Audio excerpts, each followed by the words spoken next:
Durante más de 25 años, Mao Zedong gobernó a un cuarto de la población mundial. Convirtió a China, una nación atrasada, en uno de los países más poderosos del mundo. Yo diría que era un genio, e incluso los que se oponían a él, los que le criticaban, dirían lo mismo. Detrás de un muro de silencio, sabemos que presidió la muerte de millones y millones de sus compatriotas. Mao se parecía más a Stalin que a Hitler, pero fue responsable de muchas más muertes que cualquiera de los dos.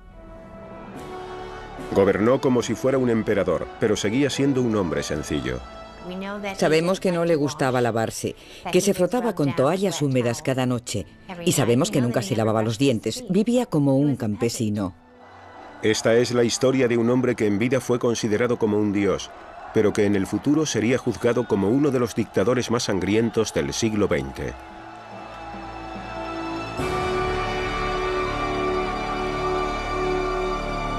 Mao Zedong.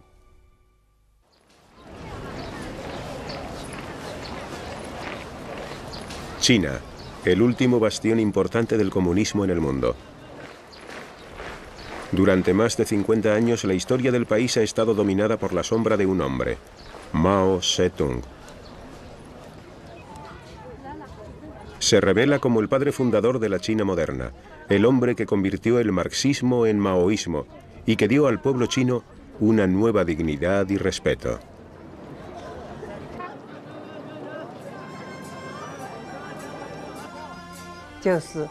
La gente creía que Mao Zedong les traería la felicidad.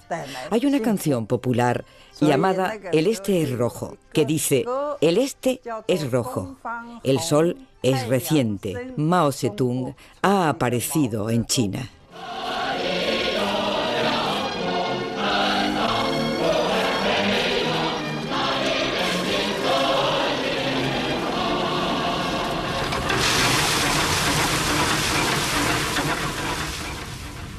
Mao procedía de una familia de campesinos. Sus padres y sus abuelos poseían una parcela de 1,5 hectáreas en la población de Shaoxanshang. Es una pequeña población en la provincia de Hunan, al sur de China.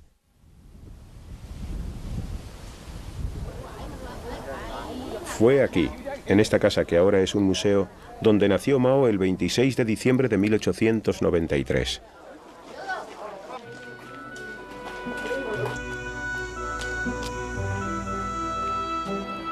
China era una sociedad feudal, donde una pequeña élite vivía bien y millones apenas podían sobrevivir. En las ciudades se extendió la adicción al opio. En el campo, los señores feudales gobernaban como si fueran reyes e imponían salvajes impuestos. Las revoluciones campesinas eran frecuentes y se las reprimía cruentamente. La vida era dura y brutal.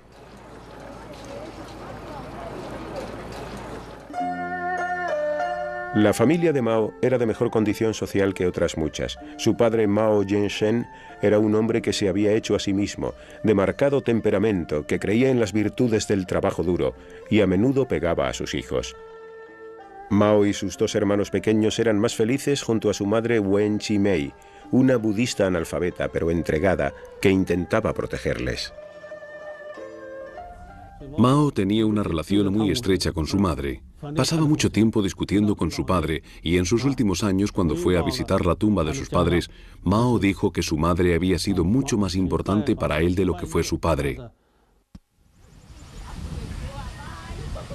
A la edad de 6 años, el joven Mao ya trabajaba duro durante horas en los campos de su padre. Recibió una corta educación y para cuando cumplió los 13 años ya trabajaba a jornada completa en la granja de su padre. Cada vez era más impaciente. No tenía educación, pero tenía una ambición que él ignoraba. Y esta era una muy buena combinación. No sabía qué hacer consigo mismo, pero siempre tenía un apetito voraz por la lectura y un espíritu de aventurero radical. Cuando tenía 14 años, su padre arregló su matrimonio con una muchacha de la localidad, pero Mao por aquel entonces ya sabía que quería escapar de la vida local y nunca la aceptó ni vivió con ella.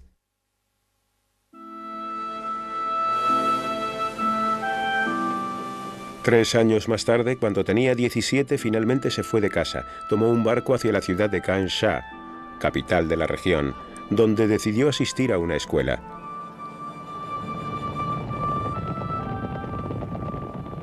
Casi inmediatamente se vio envuelto en una revolución.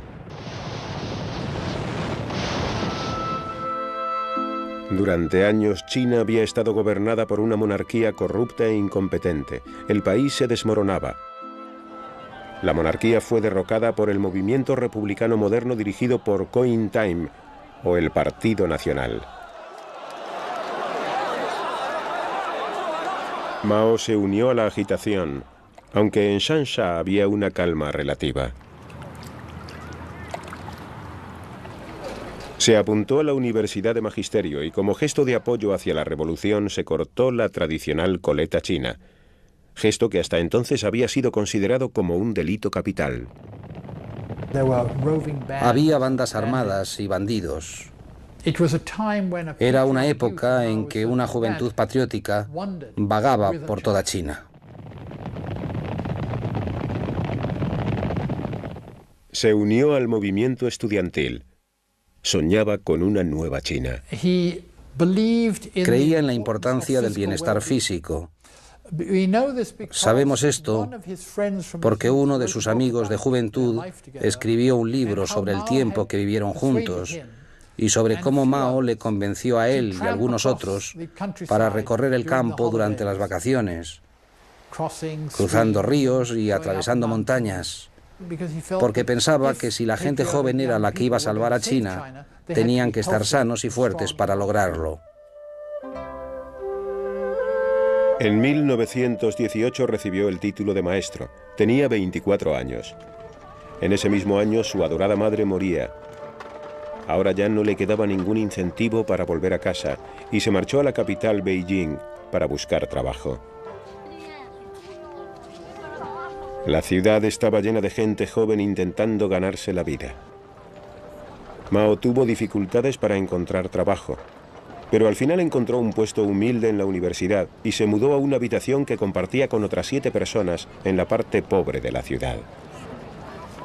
Mao era ayudante en una biblioteca de Beijing y creo que para él esto fue lo más cercano a la educación universitaria. Los estudiantes, los otros estudiantes, le trataban con desprecio. También el nivel de este puesto le frustraba enormemente. Fue en ese momento, al mezclarse con los estudiantes, cuando Mao oyó hablar de la revolución comunista en Rusia y se quedó fascinado. Parecía ofrecer nuevas esperanzas para los campesinos oprimidos de su propio país. Mao se convirtió en un marxista revolucionario y miembro inaugural del Partido Comunista Chino. Se trataba de un pequeño grupo, y Mao era, digamos, como el representante de las masas, por decirlo de alguna manera, y nadie le tomaba en serio en absoluto.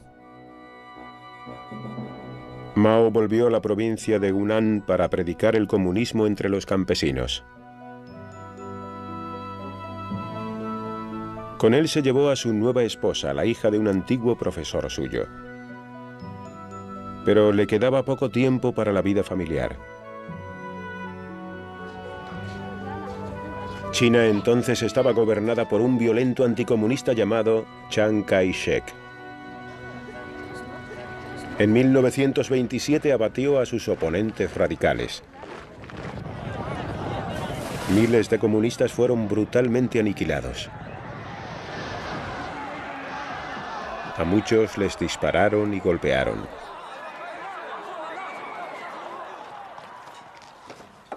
Mao huyó junto con su familia y un grupo de lucha comunista a las inaccesibles y lejanas montañas de Jiangxi, al sur de China, un lugar que él conocía desde su juventud.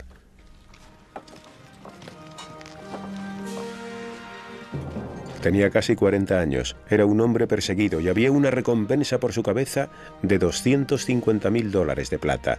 Iba a erigirse como la figura revolucionaria más importante de China.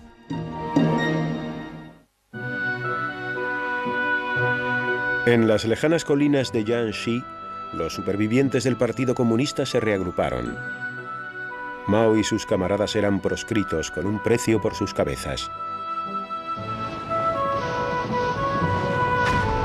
Tomaron las tierras y empezaron a construir una base militar.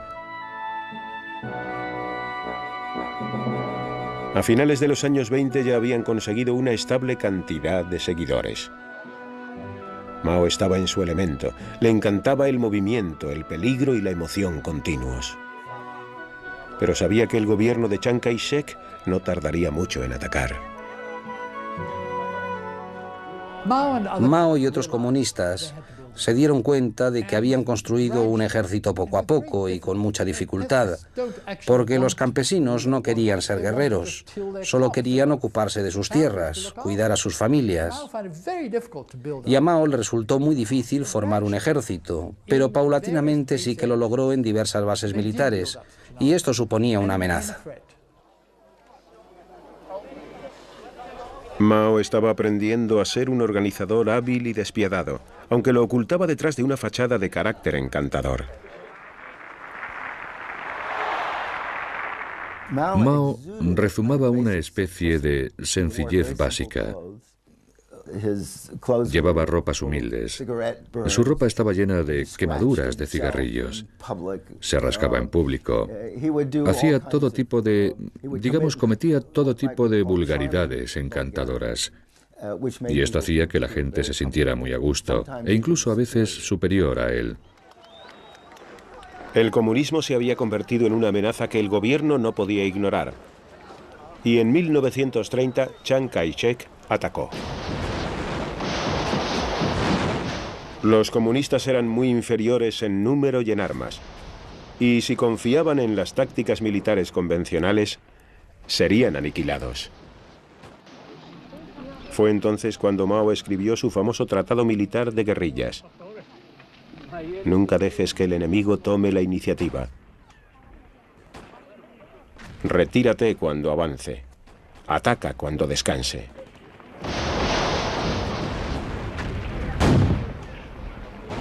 Una de las primeras víctimas fue la esposa y compañera de Mao, Yang Kai-hui, que murió en un combate de guerrillas. 6 meses más tarde, cuando las tropas del gobierno se acercaron, Mao se volvió a casar. Su nueva esposa era una guerrillera llamada Hol Shei-chen, pero fue un matrimonio que vivió en constante fuga. En 1934 había casi 1 millón de soldados del gobierno rodeando el campamento comunista. Incluso la guerra de guerrillas se hizo imposible. Los comunistas aceptaron su derrota y se vieron obligados a retirarse. A medida que se retiraban, discutían sobre qué harían después. La mayoría de los líderes quería realizar su última hazaña heroica.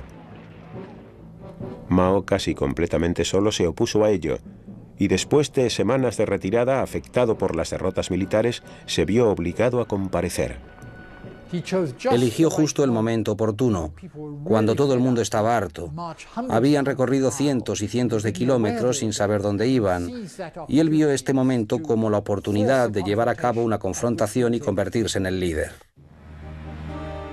Fue una confrontación histórica, el momento en que Mao se convirtió en el líder incuestionable. Partiendo desde el sur, desde Jiangxi, en la mayor retirada de la historia militar, un viaje de unos 10.000 kilómetros atravesando China hasta Shanxi en el norte. Fue conocida como la Larga Marcha. Los ataques que recibían los soldados comunistas eran constantes durante todo el viaje, y el precio a pagar fue alto. De las 100.000 personas que partieron, solo sobrevivieron menos de 20.000. Pero la larga marcha salvó a los comunistas de una muerte segura y convirtió a Mao en una leyenda viviente. En la escuela aprendíamos cómo Mao y el Ejército Rojo escalaban montañas nevadas y las cruzaban. Eran muy heroicos. Sacrificaban sus vidas por China y también por la liberación del pueblo chino, por supuesto. Un año más tarde, en 1936, el líder comunista se refugió en la aislada ciudad del norte de Yenan, demasiado lejana para que las fuerzas del gobierno les alcanzaran.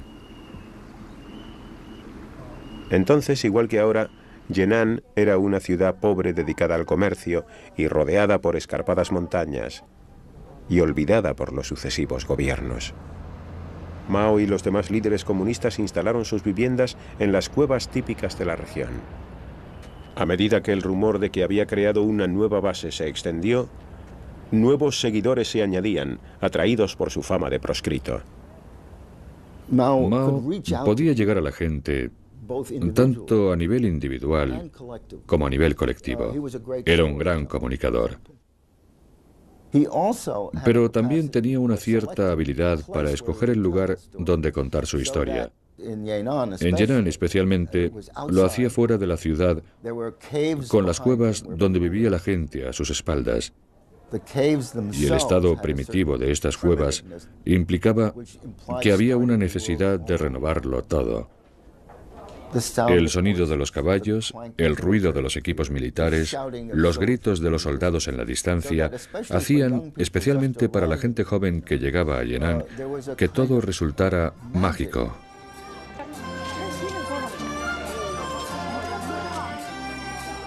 Yenan pasó a ser una zona comunista liberada, y por primera vez en muchos años Mao tenía la oportunidad de comprobar por qué había luchado. Escribió poesías y también más minuciosamente sobre la política revolucionaria. Todos se sentían atraídos hacia él. Por sus discursos se podía interpretar que era mejor que los demás líderes comunistas. Los otros se habían formado en el frente o en Rusia, de modo que su nivel intelectual era diferente y no podíamos entenderles fácilmente. La mayoría de nosotros preferíamos a Mao. Mao explotaba su popularidad. Detrás de su fachada de gran líder, también había un mujeriego. Mao era muy popular, ya que exigía una rígida disciplina a sus oficiales con respecto a las mujeres y a los derechos de estas. Y él, a su vez, literalmente se aprovechaba de la situación. Era un famoso filántropo.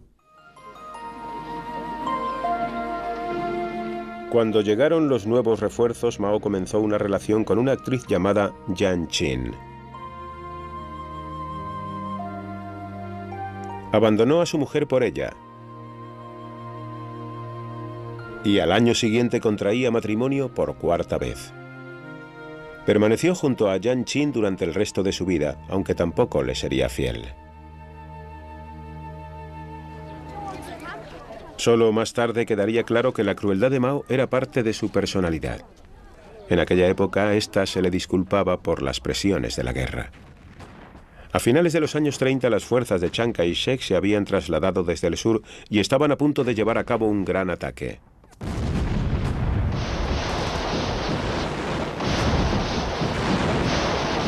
La ayuda llegó de un lugar inesperado. El antiguo enemigo de China, Japón, invadió China, cometiendo verdaderas atrocidades entre la población civil.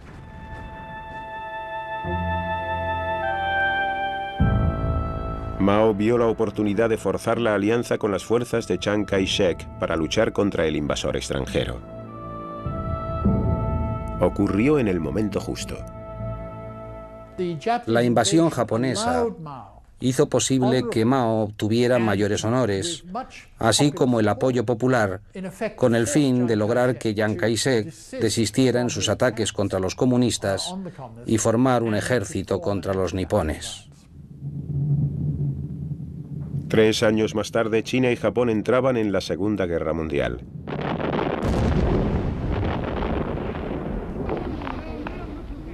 Estados Unidos envió refuerzos y consejeros para ayudar a Mao a luchar contra los japoneses. Al final de la guerra, gracias a la ayuda norteamericana, los comunistas eran más fuertes y estaban mejor equipados que nunca.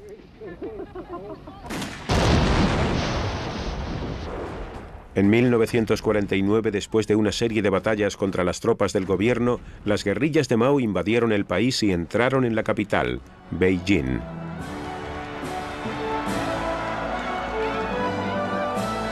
La revolución campesina había triunfado. Estados Unidos había ayudado sin saberlo a uno de los líderes comunistas más importantes del mundo. Mao tenía 55 años y era el líder de guerrillas de mayor éxito del siglo XX, pero tendría que enfrentarse aún a mayores retos.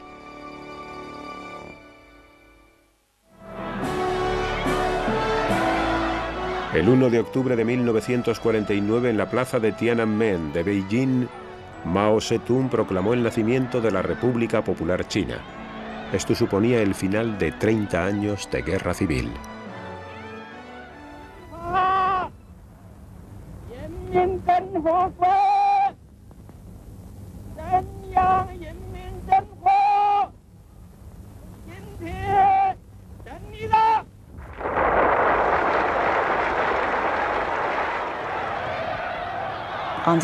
Ese día se nos pidió que fuéramos a la plaza de Tiananmen. A mí me pareció que Mao era una gran persona y el salvador de China, porque hasta aquel momento yo había presenciado la corrupción del gobierno. Por eso le admiraba mucho y por eso llevé a mis compañeros de la universidad.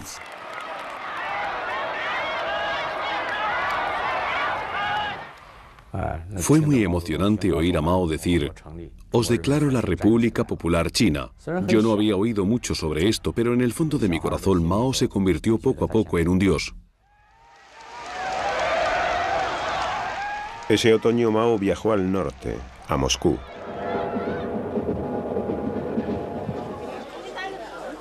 Era su primer viaje al extranjero y no sabía lo que le esperaba.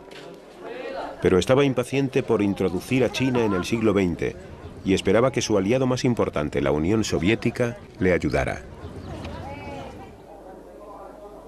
El líder soviético Joseph Stalin le estuvo dando largas durante semanas, y cuando al final los dos líderes se encontraron, sus relaciones no fueron buenas. Stalin tenía poco interés por China y Mao se sentía decepcionado por la forma tan superior en que éste le trataba. A pesar del caluroso recibimiento, Mao abandonó Moscú desilusionado con su aliado soviético. China tendría que solucionar sus problemas sola. De vuelta a casa, mantuvo su promesa hacia los campesinos y anunció un programa de reforma de tierras.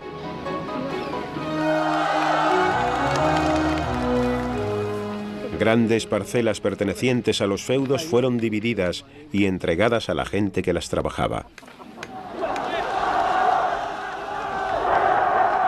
Los señores feudales fueron humillados públicamente.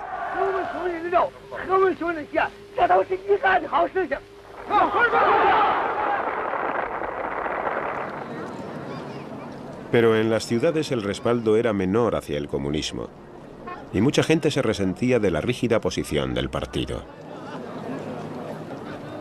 Había un resentimiento general hacia la rigidez con que el partido trataba a todo aquel que no fuera miembro del partido, hacia la forma en que gobernaban el país, concretamente entre los intelectuales que pensaban que por tradición pertenecían a la élite del gobierno y que ahora habían sido desplazados por oficiales del partido que apenas tenían una educación primaria en el mejor de los casos. Mao percibió el descontento y en 1956 llevó a cabo el primer experimento de democracia en China. Una invitación abierta a los intelectuales del país para que expresaran sus opiniones. Dejó que 100 flores florecieran, que 100 escuelas de pensamiento se expresaran. Se esperaba la peor de las críticas.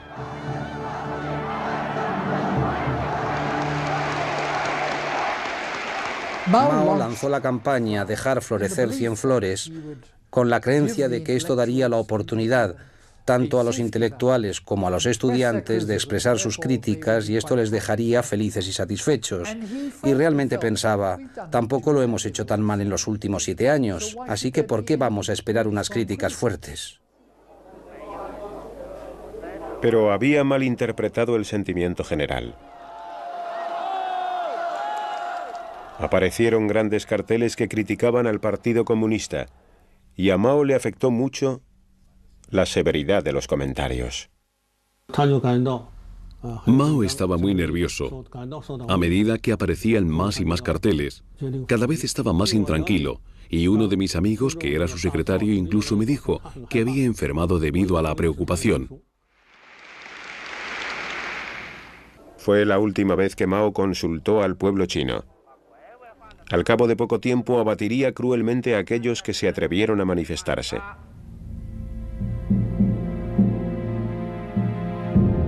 Cientos de miles fueron clasificados como derechistas y perdieron sus trabajos. Decenas de miles fueron enviados a prisión.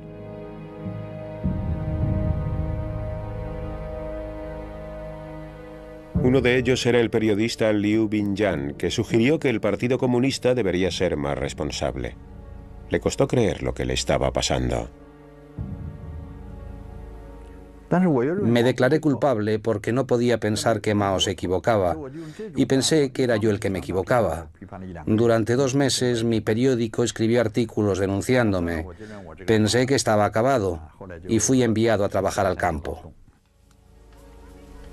Más de 1 millón de familias se vieron afectadas por la denominada limpieza antiderechista.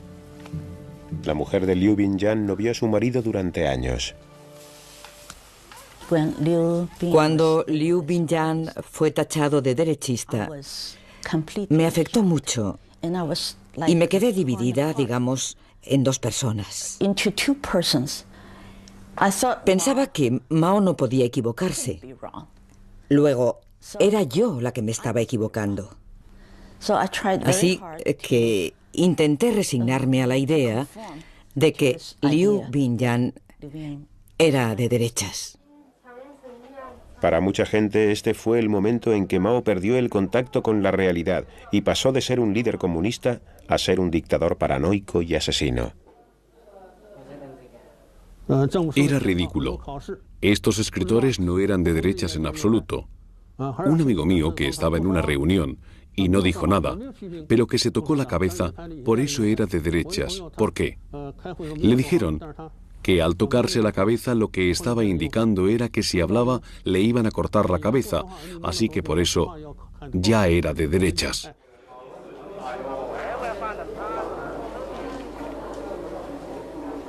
Pero a Mao ya no le importaba. Rodeado de sus hombres de confianza, tenía ahora libertad para perseguir sus ideales personales. Pocos se podían imaginar a dónde llegaría esto. En 1958, Mao abandonó Beijing para hacer una de sus giras periódicas por el país. Estaba impaciente por el ritmo tan lento de cambio que llevaba todo y temía que se hubiera pasado el momento para la revolución. Creyó que era el momento de agitar el país y hacer resurgir el antiguo entusiasmo. Mao era alguien que creía en el movimiento. Le encantaba la agitación. Así se lo dijo a su médico. Y está bastante claro por la forma en que se comportaba, y parte de su personalidad era parte de su vida marcial y de la existencia de la guerrilla. Eso es lo que era la revolución. Cuando Mao recorrió el país, de repente se quedó atónito con el potencial del gran ejército de trabajadores. Aunque al país le faltaba maquinaria, tenía mucha más mano de obra que cualquier otro país del mundo.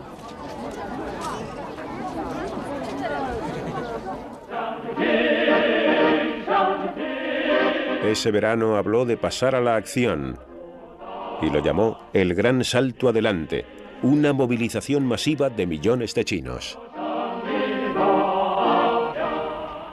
Para ser honesto respecto a Mao, muchos economistas de los años 50 y 60 dijeron que el boom llegaría empleando a los campesinos en la industria local.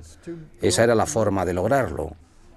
Lo que fue erróneo fue su manera de interpretar que se podía hacer. Oyó a Khrushchev decir que adelantaría a América en 15 años y él dijo, bueno, nosotros adelantaremos a alguien, adelantaremos a Inglaterra en 15 años, eso es.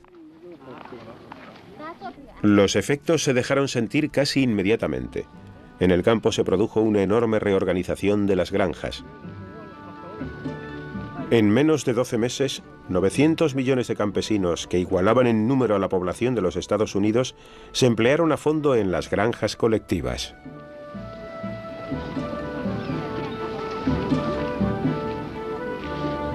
Se esperaba que la producción de grano se cuadruplicara. Pero los planes de Mao eran incluso más ambiciosos. El país tenía que producir más acero. ¿Por qué no tenían los millones de chinos que ayudar al país a avanzar y a industrializarse de la noche a la mañana? Se publicó un decreto y el país se convirtió en productor de acero. Ese año el cielo nocturno era de color naranja, ya que millones de diminutos hornos se construían en cada ciudad y lugar de trabajo. Mucha gente no tenía nada que echar al horno. Íbamos a las casas de nuestros amigos para recolectar metal, pero luego ya no podíamos encontrar ni una pizca de metal. Entonces cogimos el calentador y lo convertimos en trozos de metal. Fue algo inimaginable, algo estúpido, pero lo hicimos. El gran salto adelante se convirtió en la mayor movilización humana jamás vista en el mundo.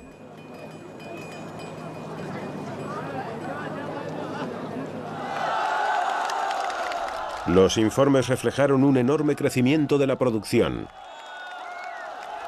Mao quería oír buenas noticias, y como los recuerdos de la limpieza antiderechista todavía estaban frescos en la memoria del pueblo, nadie le contradecía. Mao se volvió ciego y sordo.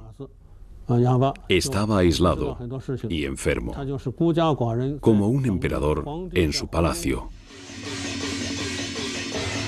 El año siguiente la verdad salió a la luz. La mayor parte del acero era inservible. Y lo que es peor, con el fervor de producirlo se habían dejado de recolectar las cosechas durante los 2 últimos años. En 1958 o 1959, más o menos, tuve la impresión de que Mao realmente se había divorciado del mundo que le rodeaba, del pueblo chino, y que había sido capaz de organizar una revolución, pero que no sabía cómo gobernar un país. En el invierno de 1959, como resultado de las ambiciones de Mao, China se había visto empujada a una hambruna segura. Las antiguas ciudades se morían de hambre. La gente no tenía nada que llevarse a la boca, ya no tenían que comer. Cuando ya no les quedaba nada, se comían los cuerpos de los que habían muerto hacía poco.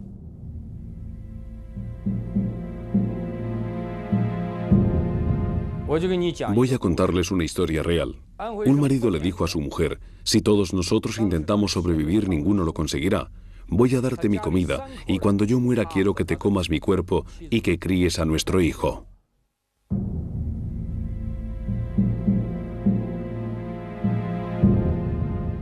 Nadie sabe hasta qué punto se extendió ese canibalismo.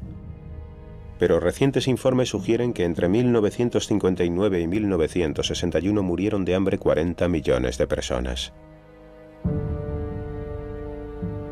Fue la peor hambruna de toda la historia.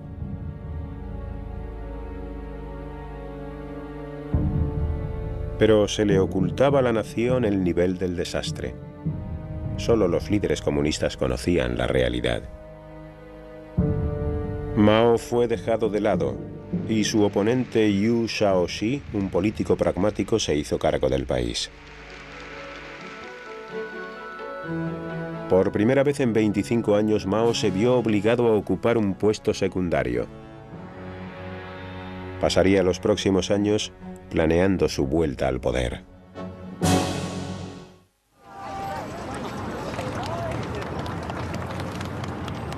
En 1966, Mao, a la edad de 73 años, se dio un baño al que se le dio mucha propaganda en el río Yangtze. Durante años observó consternado cómo el líder chino desmoronaba su revolución. Ahora era el momento de volver al panorama político, y esta fue su forma de decir: miren, he vuelto.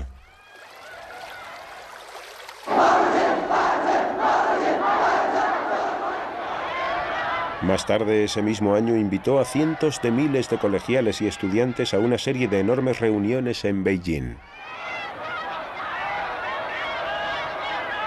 Calculó que los jóvenes no sabrían nada sobre la hambruna y que todavía seguiría siendo un héroe nacional para ellos. La gente sentía pasión por Mao. Se emocionaban mucho con él. Pensaban que era perfecto.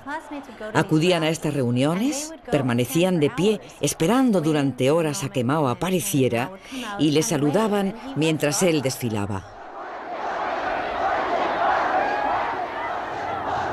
Los pensamientos de Mao aparecieron publicados en un libro rojo a principios de los 60, creando una especie de histeria entre los jóvenes.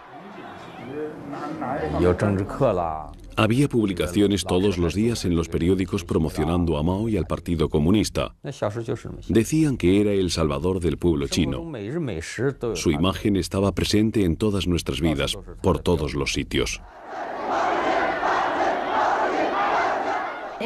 Cualquiera que tuviera la oportunidad de estrecharle la mano, ya no se la lavaba. No se lavaba la mano durante semanas, y todo el mundo quería tocarle la mano a aquel que hubiera podido tocar la mano del gran Mao. Mao estaba convencido de que el líder de la nación estaba reintroduciendo el capitalismo. Con una total indiferencia hacia el proceso natural de cambio político, reunía a los estudiantes con el fin de derrocar a los capitalistas, término con el que se refería a sus oponentes políticos. China dio la bienvenida a lo que luego se llamó la Gran Revolución Proletaria Cultural. Mao era un gran manipulador del proceso político. Estaba creando el caos intencionadamente con el fin de retomar el poder del partido. No estaba loco. Era muy consciente de que estos conflictos que él estaba creando debilitarían a sus oponentes, con lo que él restablecería su propia autoridad y su propio control. El caos se extendió por China como un relámpago cuando el ejército rojo de Mao se encargó de la limpieza de los asuntos políticos. Muchas de sus víctimas fueron sus antiguos enemigos, los intelectuales.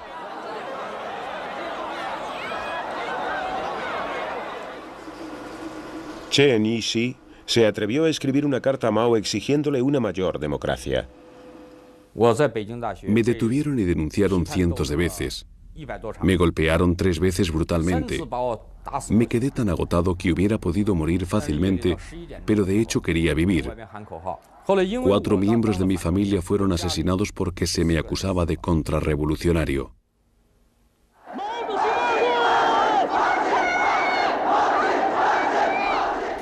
Hubo familias destruidas, padres separados de sus hijos. De hecho, en la oficina de mi marido torturaban a la gente hasta la muerte. Los envolvían con una manta y los golpeaban hasta que morían. Y luego tiraban los cuerpos por las ventanas y decían que había sido un suicidio. Mao estaba al frente del poder.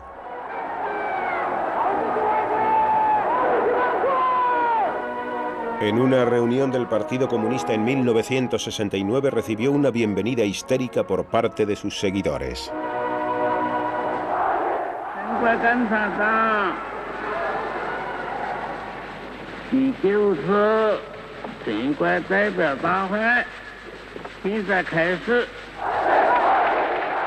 No tenía escrúpulos a la hora de explotar esta nueva popularidad.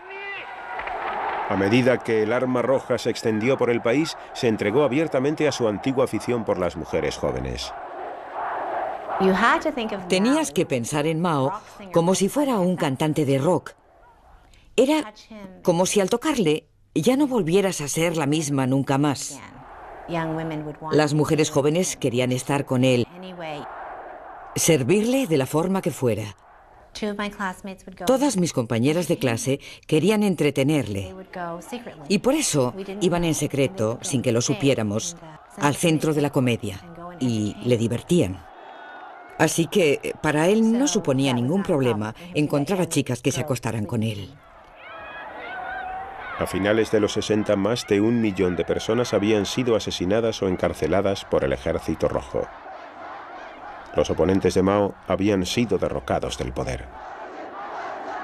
Incluso él se había dado cuenta de que ahora era el momento de restaurar el orden. El Ejército Rojo se desmanteló. Muchos fueron enviados al campo a tranquilizarse. Tras años de caos en China, Mao ahora trataba de liberar a la nación de su aislamiento con respecto al mundo. Era su última y principal iniciativa. En un gesto característicamente audaz, recurrió a su archienemigo, los Estados Unidos, e invitó en 1972 al presidente de Norteamérica, Richard Nixon, a una reunión en Beijing.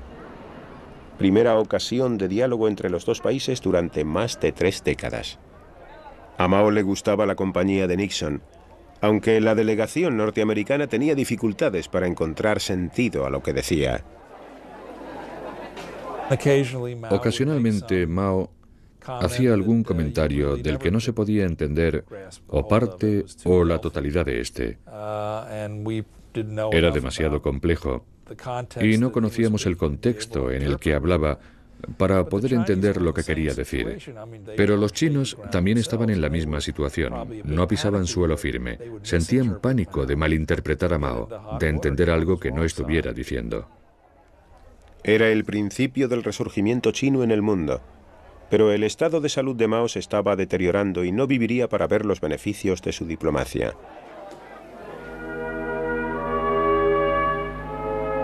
El 18 de septiembre de 1976, Mao moría a la edad de 83 años.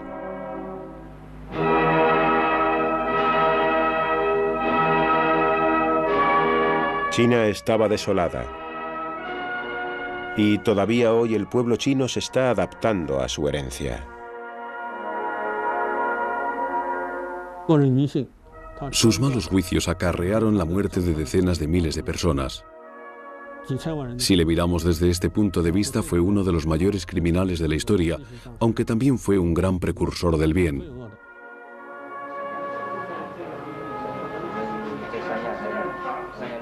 Había 2 caras en el carácter de Mao, y sin él la revolución no hubiera sido posible.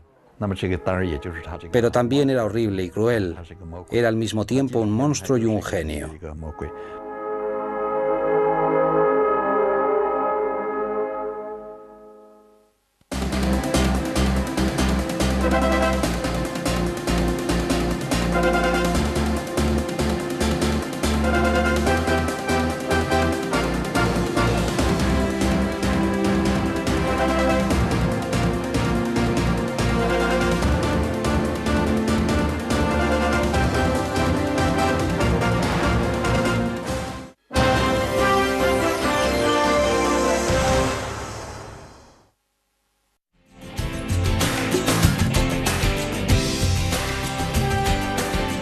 Canal de Historia. De los líderes quería realizar su última hazaña heroica. Mao, casi completamente solo, se opuso a ello, y después de semanas de retirada, afectado por las derrotas militares, se vio obligado a comparecer. Eligió justo el momento oportuno, cuando todo el mundo estaba harto. Habían recorrido cientos y cientos de kilómetros sin saber dónde iban, y él vio este momento como la oportunidad de llevar a cabo una confrontación y convertirse en el líder. Fue una confrontación histórica, el momento en que Mao se convirtió en el líder incuestionable. Partiendo desde el sur, desde Jiangxi, en la mayor retirada de la historia militar, un viaje de unos 10.000 kilómetros atravesando China hasta Shanxi en el norte. Fue conocida como la Larga Marcha. Los ataques que recibían los soldados comunistas eran constantes durante todo el viaje, y el precio a pagar fue alto. De las 100.000 personas que partieron, solo sobrevivieron menos de 20.000. Pero la larga marcha salvó a los comunistas de una muerte segura y convirtió a Mao en una leyenda viviente. En la escuela aprendíamos cómo Mao y el Ejército Rojo escalaban montañas nevadas y las cruzaban. Eran muy heroicos. Sacrificaban sus vidas por China y también por la liberación del pueblo chino, por supuesto. Un año más tarde, en 1936, el líder comunista se refugió en la aislada ciudad del norte de Yenan, demasiado lejana para que las fuerzas del gobierno les alcanzaran. Entonces, igual que ahora, Yenan era una ciudad pobre dedicada al comercio y rodeada por escarpadas montañas, y olvidada por los sucesivos gobiernos. Mao y los demás líderes comunistas instalaron sus viviendas en las cuevas típicas de la región. A medida que el rumor de que había creado una nueva base se extendió, nuevos seguidores se añadían, atraídos por su fama de proscrito. Mao podía llegar a la gente tanto a nivel individual como a nivel colectivo. Era un gran comunicador. Pero también tenía una cierta habilidad para escoger el lugar donde contar su historia. En Yenan especialmente, lo hacía fuera de la ciudad, con las cuevas donde vivía la gente a sus espaldas. Y el estado primitivo de estas cuevas implicaba que había una necesidad de renovarlo todo. El sonido de los caballos, el ruido de los equipos militares. Proclamó el nacimiento de la República Popular China. Esto suponía el final de 30 años de guerra civil.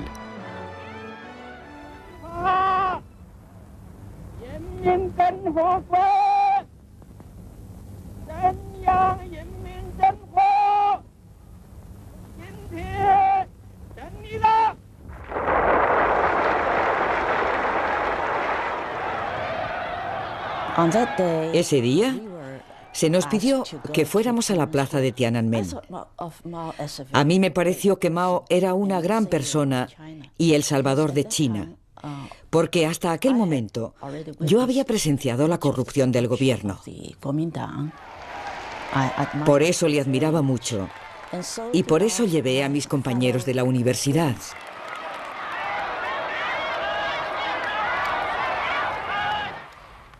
Fue muy emocionante oír a Mao decir: «Os declaro la República Popular China».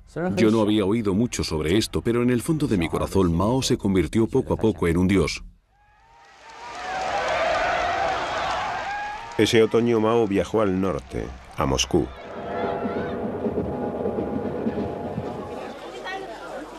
Era su primer viaje al extranjero y no sabía lo que le esperaba. Pero estaba impaciente por introducir a China en el siglo XX y esperaba que su aliado más importante, la Unión Soviética, le ayudara. El líder soviético Joseph Stalin le estuvo dando largas durante semanas, y cuando al final los dos líderes se encontraron, sus relaciones no fueron buenas. Stalin tenía poco interés por China y Mao se sentía decepcionado por la forma tan superior en que éste le trataba. A pesar del caluroso recibimiento, Mao abandonó Moscú desilusionado con su aliado soviético. China tendría que solucionar sus problemas sola. De vuelta a casa mantuvo su promesa hacia los campesinos y anunció un programa de reforma de tierras.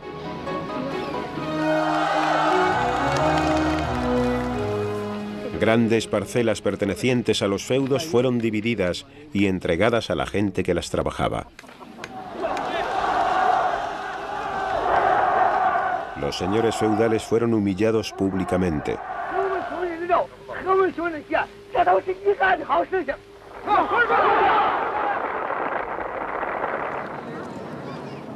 Pero en las ciudades el respaldo era menor hacia el comunismo, y mucha gente se resentía de la rígida posición del partido. Había un resentimiento general hacia la rigidez con que el partido trataba a todo aquel que no fuera miembro del partido, hacia la forma en que gobernaban el país.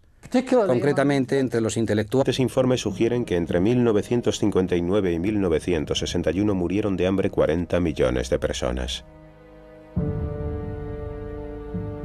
Fue la peor hambruna de toda la historia.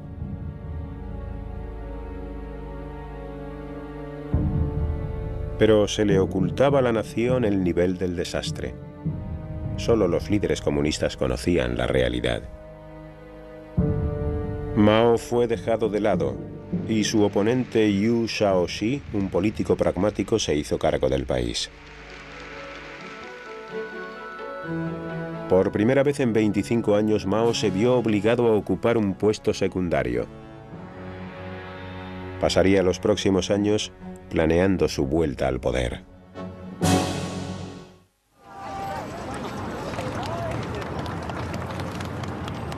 En 1966, Mao, a la edad de 73 años, se dio un baño al que se le dio mucha propaganda en el río Yangtze. Durante años observó consternado cómo el líder chino desmoronaba su revolución. Ahora era el momento de volver al panorama político, y esta fue su forma de decir: miren, he vuelto.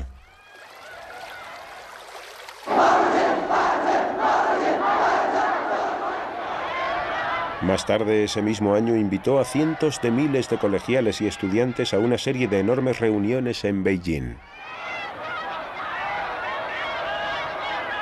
Calculó que los jóvenes no sabrían nada sobre la hambruna y que todavía seguiría siendo un héroe nacional para ellos. La gente sentía pasión por Mao. Se emocionaban mucho con él. Pensaban que era perfecto. Acudían a estas reuniones, permanecían de pie, esperando durante horas a que Mao apareciera y le saludaban mientras él desfilaba. Los pensamientos de Mao aparecieron publicados en un libro rojo a principios de los 60, creando una especie de histeria entre los jóvenes. Había publicaciones todos los días en los periódicos promocionando a Mao y al Partido Comunista. Decían que era el salvador del pueblo chino. Su imagen estaba presente en todas nuestras vidas, por todos los sitios. Cualquiera que tuviera la oportunidad de estrecharle la mano, ya no se la lavaba.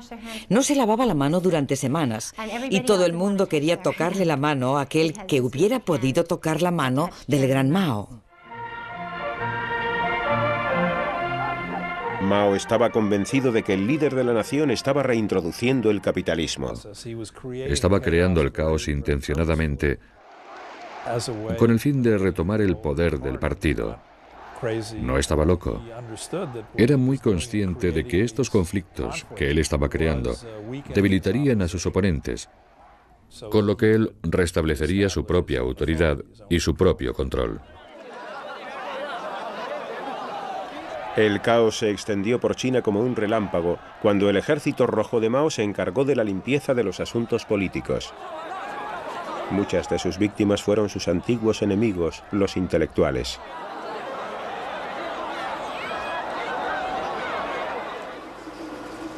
Chen Yixi se atrevió a escribir una carta a Mao exigiéndole una mayor democracia. Me detuvieron y denunciaron cientos de veces. Me golpearon 3 veces brutalmente. Me quedé tan agotado que hubiera podido morir fácilmente, pero de hecho quería vivir. 4 miembros de mi familia fueron asesinados porque se me acusaba de contrarrevolucionario.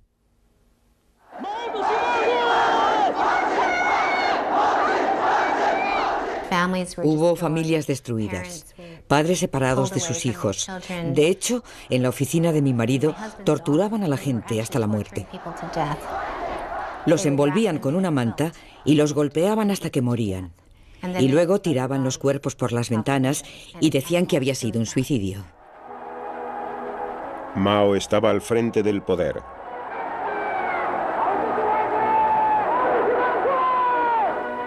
En una reunión del Partido Comunista en 1969 recibió una bienvenida histérica por parte de sus seguidores.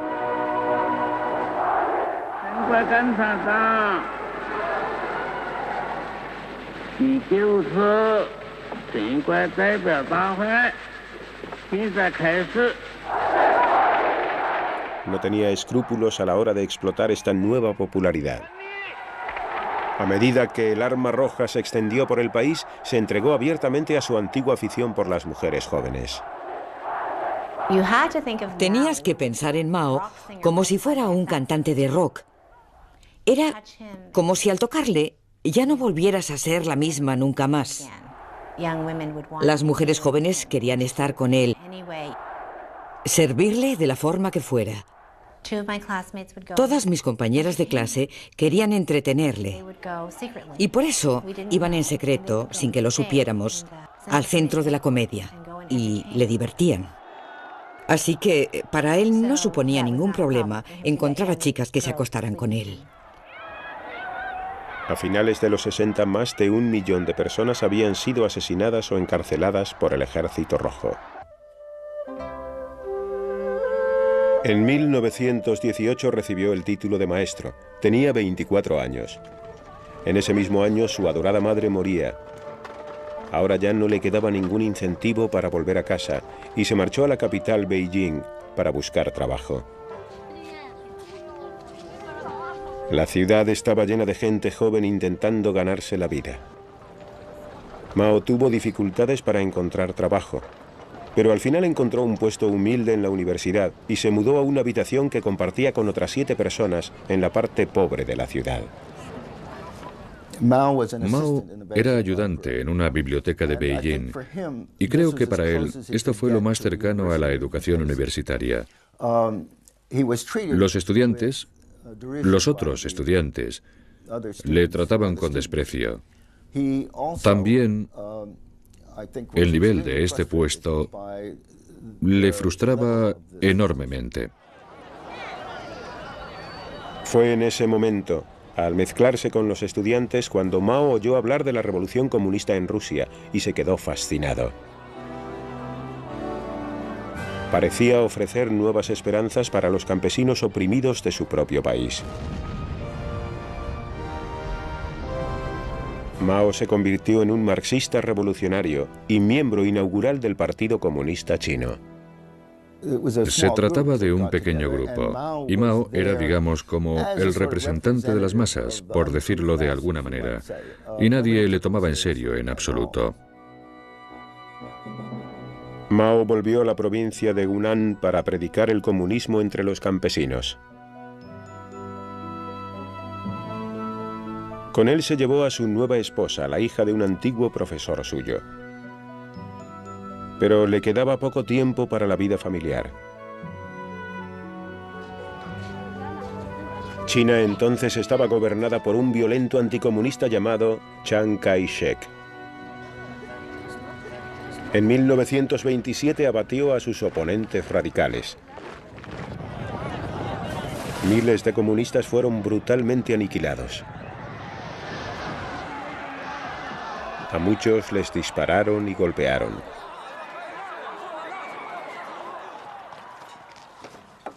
Mao huyó junto con su familia y un grupo de lucha comunista a las inaccesibles y lejanas montañas de Jiangxi, al sur de China, un lugar que él conocía desde su juventud.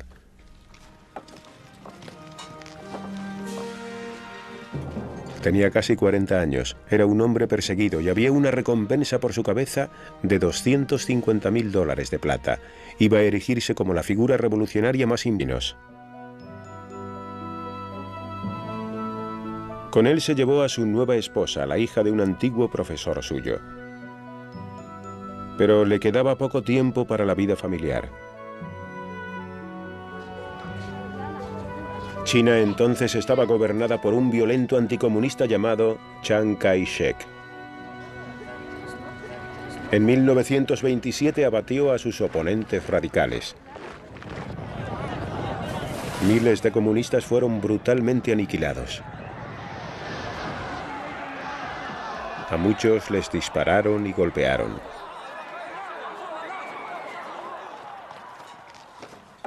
Mao huyó junto con su familia y un grupo de lucha comunista a las inaccesibles y lejanas montañas de Jiangxi, al sur de China, un lugar que él conocía desde su juventud.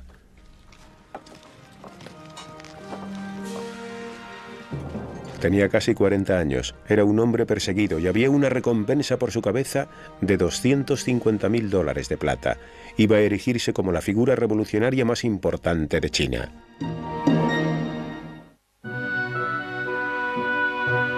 En las lejanas colinas de Jiangxi, los supervivientes del Partido Comunista se reagruparon. Mao y sus camaradas eran proscritos con un precio por sus cabezas. Tomaron las tierras y empezaron a construir una base militar. A finales de los años 20 ya habían conseguido una estable cantidad de seguidores. Mao estaba en su elemento, le encantaba el movimiento, el peligro y la emoción continuos. Pero sabía que el gobierno de Chiang Kai-shek no tardaría mucho en atacar.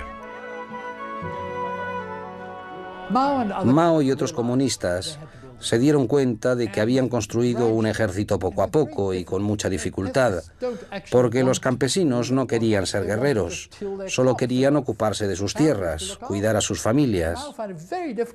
Y a Mao le resultó muy difícil formar un ejército, pero paulatinamente sí que lo logró en diversas bases militares, y esto suponía una amenaza. Mao estaba aprendiendo a ser un organizador hábil y despiadado, aunque lo ocultaba detrás de una fachada de carácter encantador. Mao rezumaba una especie de sencillez básica. Llevaba ropas humildes. Su ropa estaba llena de quemaduras de cigarrillos. Se rascaba en público. Hacía todo tipo de, cometía todo tipo de vulgaridades encantadoras. Y esto hacía que la gente se sintiera...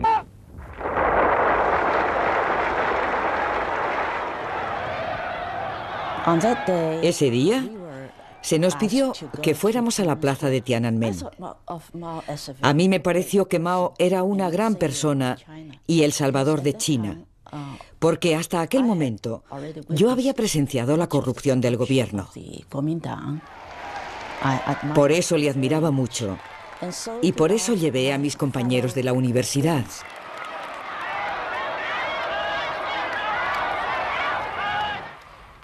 Fue muy emocionante oír a Mao decir: «Os declaro la República Popular China». Yo no había oído mucho sobre esto, pero en el fondo de mi corazón Mao se convirtió poco a poco en un dios. Ese otoño Mao viajó al norte, a Moscú.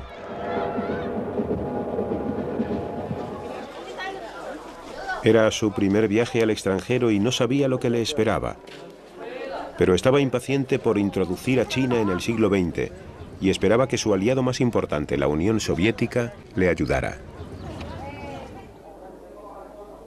El líder soviético Joseph Stalin le estuvo dando largas durante semanas, y cuando al final los dos líderes se encontraron, sus relaciones no fueron buenas. Stalin tenía poco interés por China y Mao se sentía decepcionado por la forma tan superior en que éste le trataba. A pesar del caluroso recibimiento, Mao abandonó Moscú desilusionado con su aliado soviético. China tendría que solucionar sus problemas sola. De vuelta a casa mantuvo su promesa hacia los campesinos y anunció un programa de reforma de tierras.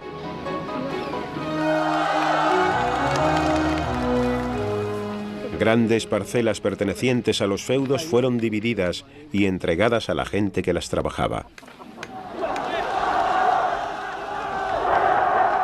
Los señores feudales fueron humillados públicamente.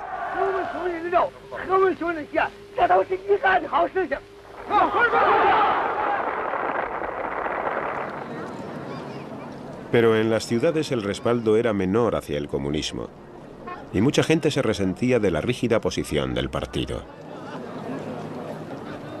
Había un resentimiento general hacia la rigidez con que el partido trataba a todo aquel que no fuera miembro del partido, hacia la forma en que gobernaban el país, concretamente entre los intelectuales que pensaban que por tradición pertenecían a la élite del gobierno y que ahora habían sido desplazados por oficiales del partido que apenas tenían una educación primaria en el mejor de los casos. Mao percibió el descontento y en 1956 llevó a cabo el primer experimento de democracia en China.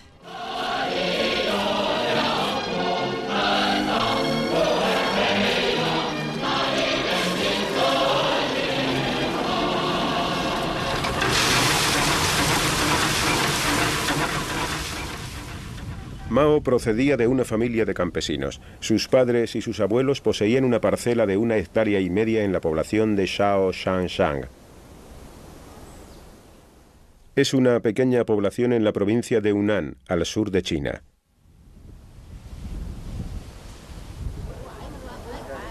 Fue aquí, en esta casa que ahora es un museo, donde nació Mao el 26 de diciembre de 1893.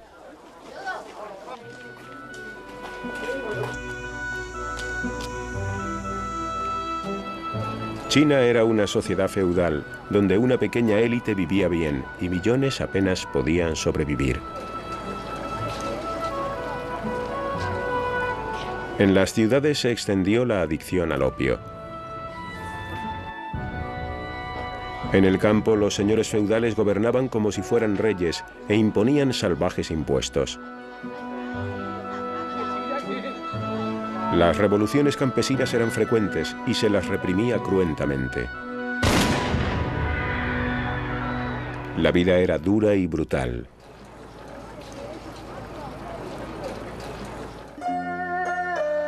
La familia de Mao era de mejor condición social que otras muchas. Su padre, Mao Zedong, era un hombre que se había hecho a sí mismo, de marcado temperamento, que creía en las virtudes del trabajo duro y a menudo pegaba a sus hijos.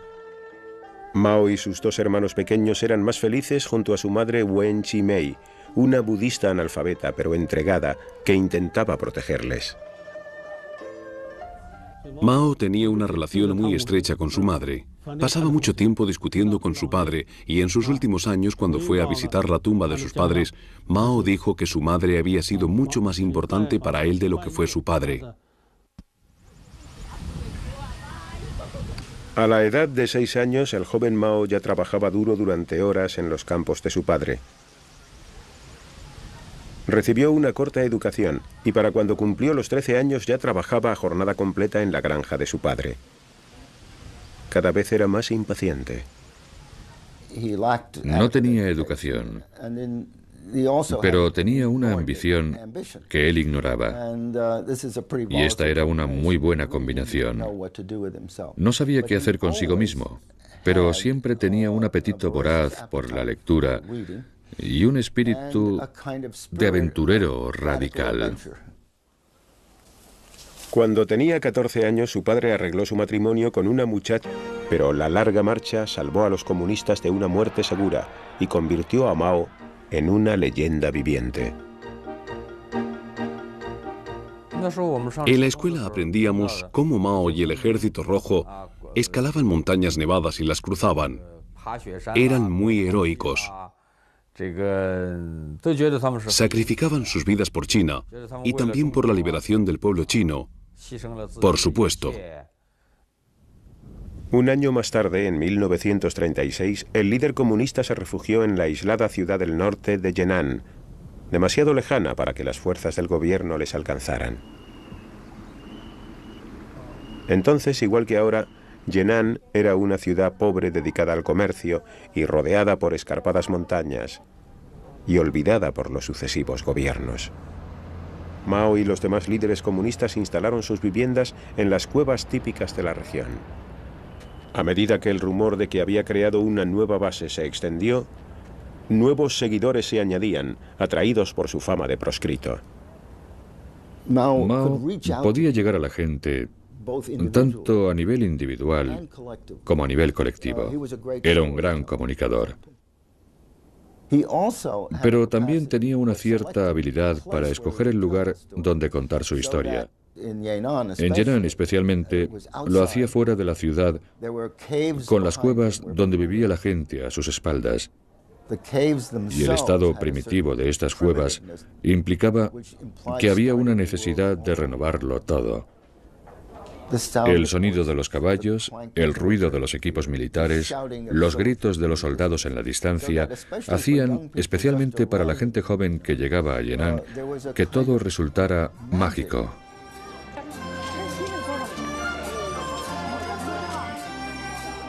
Yenan pasó a ser una zona comunista liberada, y por primera vez en muchos años Mao tenía la oportunidad de comprobar por qué había luchado.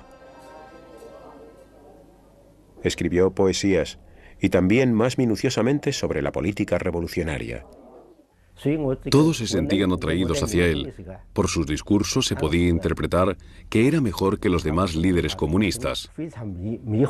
Los otros se habían formado en el frente o en Rusia, de modo que su nivel intelectual era diferente y no podíamos entenderles fácilmente. La mayoría de nosotros preferíamos a Mao. Mao explotaba su popularidad. Detrás de su fachada de gran líder también había un mujeriego. Mao era muy popular, ya que exigía una rígida disciplina a sus oficiales con respecto a las mujeres. Muchas de sus víctimas fueron sus antiguos enemigos, los intelectuales.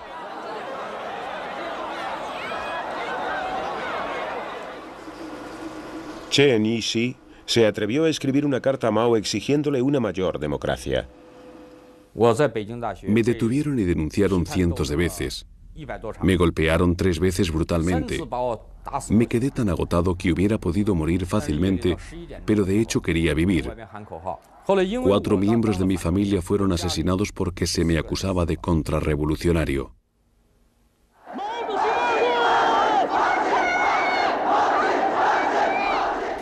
Hubo familias destruidas, padres separados de sus hijos. De hecho, en la oficina de mi marido torturaban a la gente hasta la muerte. Los envolvían con una manta y los golpeaban hasta que morían. Y luego tiraban los cuerpos por las ventanas y decían que había sido un suicidio. Mao estaba al frente del poder.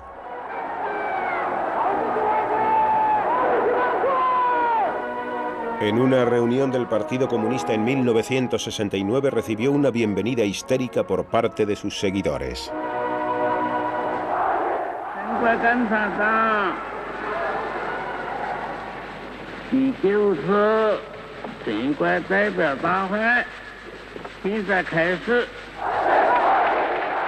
No tenía escrúpulos a la hora de explotar esta nueva popularidad.